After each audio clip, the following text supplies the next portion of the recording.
विमल पोलो जोबा केसरी, हर पल मनाओ केसरी त्योहार। प्रणाम, मैं गरिमा सिंह।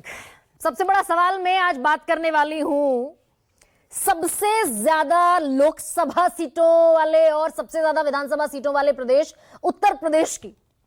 और इसमें कहीं कोई संशय नहीं है कि जो यहां जीता वही सिकंदर है और वही राजनीति का धुरंधर है।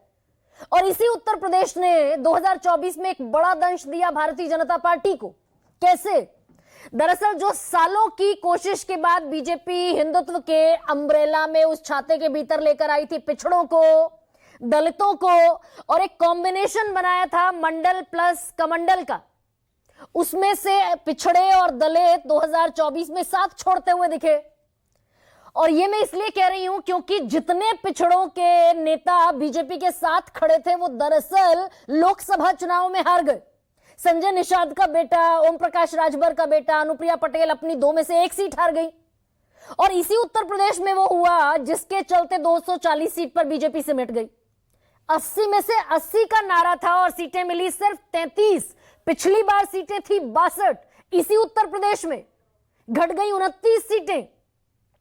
और जैसा मैंने कहा कि पिछड़े और दलित साथ छोड़ गए क्योंकि अखिलेश यादव पूरे चुनाव भर एक नैरेटिव चलाते दिखे आरक्षण का और संविधान का।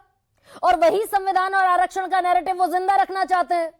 69,000 शिक्षकों की भर्ती में जो दरअसल आरक्षण का घोटाला इलाहाबाद हाईकोर्ट ने कहा, उसको जिंदा रखे हुए अखिलेश यादव। अभी रेवेन्यू डिपार्टमेंट में लेखपाल की भर्ती के मुद्दे पर कि भाई 717 पद खा गई बीजेपी, जो आरक्षण मिलना था ओबीसी को, पिछड़ों को। हालांकि बीजेपी ने उसका एक नया सर्कुलर जारी कर दिया। तो मुद्दा अखिलेश यादव अभी अपना जिंदा रखना चाहते हैं 2027 के चुनाव तक। भाई ठीक है, ट्राइड एंड टेस्टेड फॉर्मूला है और बड़ा चंक है। बीजेपी 80-20 के फॉर्मूले पर, अगर हिंदुत्व के फॉर्मूले पर चलेगी, अखिलेश यादव कह रहे हैं हम 90-10 के फॉर्मूले पर चलेंगे, जिसमें पिछड़ा है, दलित है, अल्पसंख्यक है, छूट जाते हैं अगड़े सिर्फ। अब इसमें कमाल यह हो रहा है कि बीजेपी बिल्कुल नहीं चाहती कि जातियों में बढ़ता उत्तर प्रदेश दिखाई दे। कुर्मी अलग हो जाए, यादव अलग हो जाए, और जितने भी ये पिछड़े और दलितों के सेगमेंट्स हैं, जाटव, नॉन जाटव, ये सब अलग अलग बिखरे हुए दिखाई दे। और इसीलिए 2024 में नारा बड़ा प्रचंड घोष करते हुए दिखाई देते हैं योगी आदित्यनाथ, बटेंगे तो कटेंगे। अब ये नारा महाराष्ट्र में चला, हरियाणा में चला, दिल्ली में चला, लेकिन उत्तर प्रदेश में एक और टेस्ट होना अभी बाकी है। क्या 24 में नहीं चला, बल्कि 24 के बाद ही ये नारा अस्तित्व में आया कि बटेंगे तो कटेंगे। अब लेकिन इसमें कमाल ये है कि कहां तो इस सारे गुच्छे को समेटकर बीजेपी रखना चाहती है। अब दूसरी तरफ 23 तारीख को ब्राह्मणों ने बिगुल फूंक दिया, जो बिल्कुल बीजेपी के नैरेटिव को सूट नहीं करता। विधानसभा का सत्र चल रहा है, 255 के 255 विधायक राजधानी लखनऊ में हैं और 40 विधायक अलग से कुशीनगर के विधायक के यहां पर मंडली जमा रहे हैं कि भाई ब्राह्मण चेहरा कोई ताकतवर रखना चाहिए सामने, ब्राह्मण समाज के प्रभावशाली लोगों को जोड़ा जाए, ब्राह्मणों का एक बड़ा चेहरा बने। यूपी में ब्राह्मणों की हत्या, मौत और उनके साथ हो रही नाइंसाफी अगर होती है तो परिवार के साथ हम खड़े होंगे। सूबे में कहीं भी ब्राह्मणों की मौत होती है तो आर्थिक मदद दी जाएगी।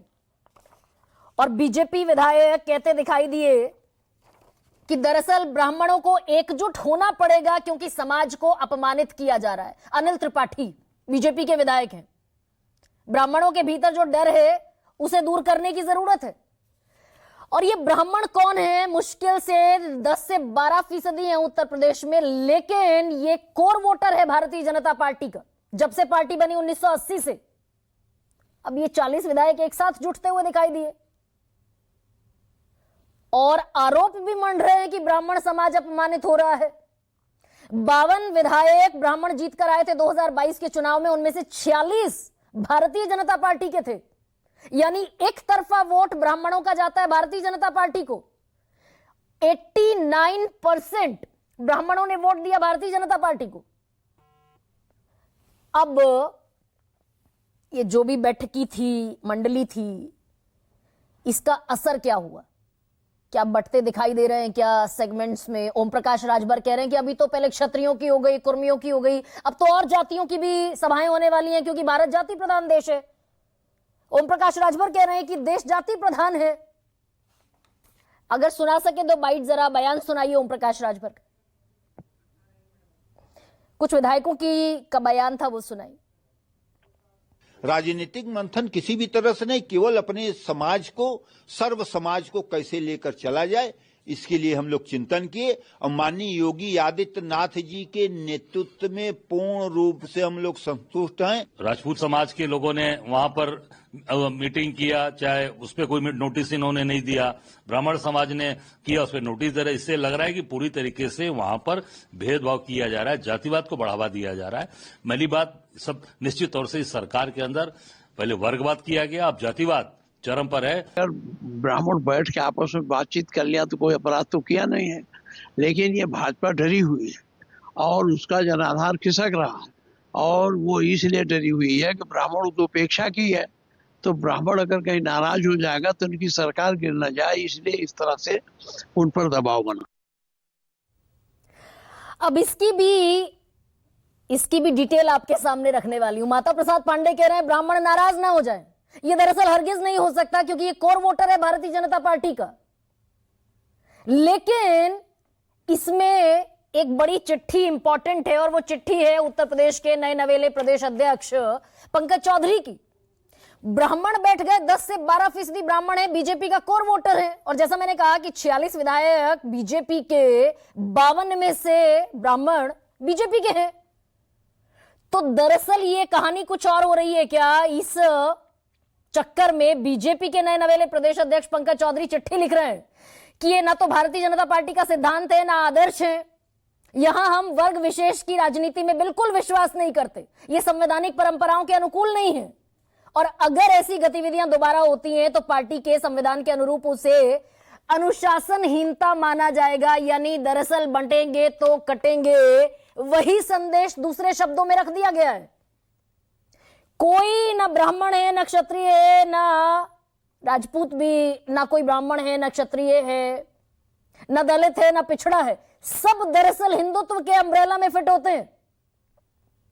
और इसीलिए कल प्रधानमंत्री नरेंद्र मोदी लखनऊ पहुंचे तो ये समझ में आया कि वो जो 23 तारीख को बैठक हुई थी उसका गलत मैसेज तो जाता हुआ नहीं दिखे, तो अंबेडकर को भी याद किया गया, सुहेल देव को भी याद किया गया, निषाद राज को भी याद किया गया कि क्योंकि दरअसल अगर बिखरता है तो 2024 वाले परिणाम तो सामने ना आ जाए 2027 में। और इसीलिए पीडीए को साधे रखना बड़ा जरूरी है क्योंकि 80-20 की बात हम कर रहे हैं, वो 90-10 की बात कर रहे हैं। जाकर अगर पिछड़ा दलित जैसे 24 में खड़ा हुआ, अगर 27 में भी खड़ा हो गया तो परेशानी ज्यादा बढ़ेगी क्या? इसी पर आज चर्चा करने वाली हूं। ऐसे में ओम प्रकाश राजभर का बयान अगर सुना सके, आया है क्या? तो ऐसे में आज का सबसे बड़ा सवाल आपके सामने रखते हैं। ब्राह्मण विधायकों का जुटान, बीजेपी हल्का।